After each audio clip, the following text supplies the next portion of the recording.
منذ اليوم الذي أخطأ فيه آدم ساد الموت كملك مستبد على الجنس البشري كله. ولو أن يسوع كان قد اقترف أية خطية لكان الموت قد أدى أيضا إلى تحلل جثته وتعفنها وعودتها إلى التراب. ولكن قبل 1000 سنة كان النبي داود قد كتب: لن تدع تقيك يرى فسادا. وهكذا لم يكن للموت أو القبر أي سلطان على يسوع الذي لم يفعل خطية.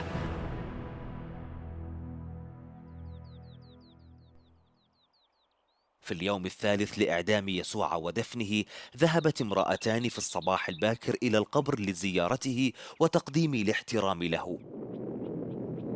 وفجأة حدثت زلزلة عظيمة، إذ إن ملاكا نزل من السماء ودحرج الحجر الكبير وجلس عليه.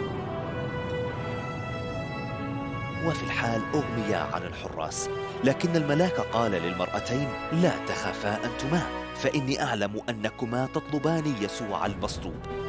ليس هو هاهنا، لأنه قام كما قال. هلما انظرا الموضع الذي كان الرب مضطجعا فيه.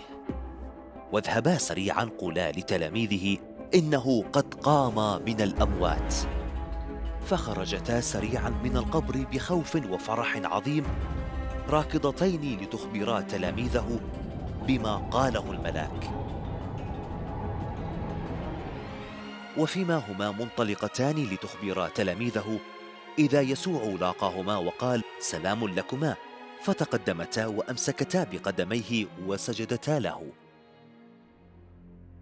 في تلك الأثناء ذهب الحراس إلى المدينة وأخبروا القادة الدينيين بما حدث، فما كان من القادة الدينيين إلا أن دفعوا مبلغا كبيرا من المال للحراس وقالوا لهم: قولوا إن تلاميذه أتوا ليلا وسرقوه ونحن نيام. ولكن كذبهم لم ينجح في إخفاء الحقيقة، فقد كان القبر فارغا، فقد دفع يسوع بموته أجرة خطايانا. ومن خلال دفن يسوع ذهب إلى حفرة الموت والتحلل،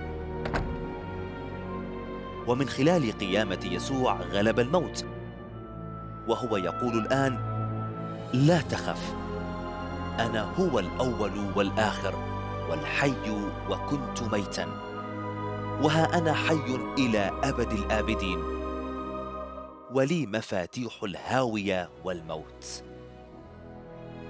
فلكل الذين يؤمنون بهذا الخبر السار، فإن الموت ليس إلا بوابة تفضي إلى حضرة الملك الذي قال: إني أنا حي فأنتم ستحيون.